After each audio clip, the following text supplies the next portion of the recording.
Hopefully you will get some capital growth. But what's going to drive this growth going forward? Well, the event was essentially around a look at the Northern Ireland economy as it stands currently and what it might look like moving forward over the next few years.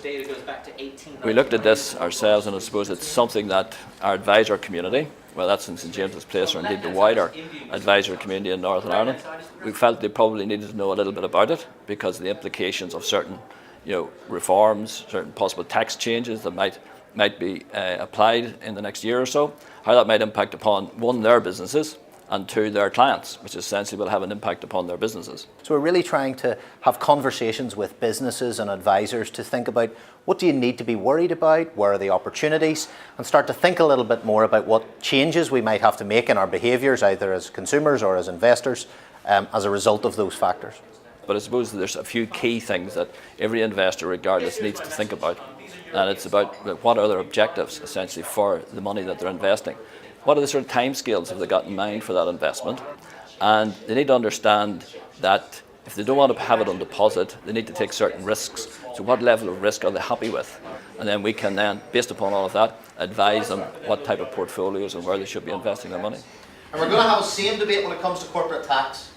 Very confident we'll get those powers. We're slowly getting to the environment, a sort of maturing of Northern Ireland, where we're beginning to get people asking what's happening with my taxes that I'm paying, what are the government doing to help me, what is maybe I'll set up my own business. So that sense of responsibility is beginning to emerge, and that makes Northern Ireland a much better bet to invest in now than it ever was. It's starting to, the first signs of taking responsibility for its own future, and that's always a good time to look for opportunities, because many of those investors are looking for those young entrepreneurs who are maybe going to flourish in an environment that, let's be honest, is still very cost competitive and has a lot of desirable sort of physical traits and desirable labour, a good education system. So there's a lot to be positive around Northern Ireland despite the risks. What we do have as a problem is we have a real difficulty in what's going on in the Eurozone.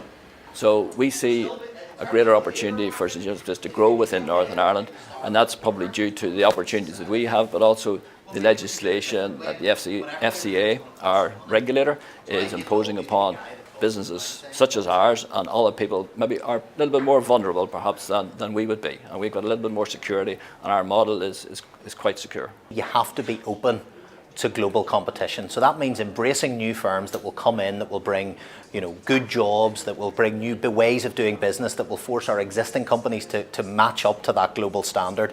Pretending that the global world doesn't exist isn't good for anyone. So it shouldn't be either or. We should be looking to grow our businesses in tandem with new businesses coming in, bringing new ideas and new sectors to see, because our future in terms of wealth creation definitely lies outside of these islands. How we come about these investments.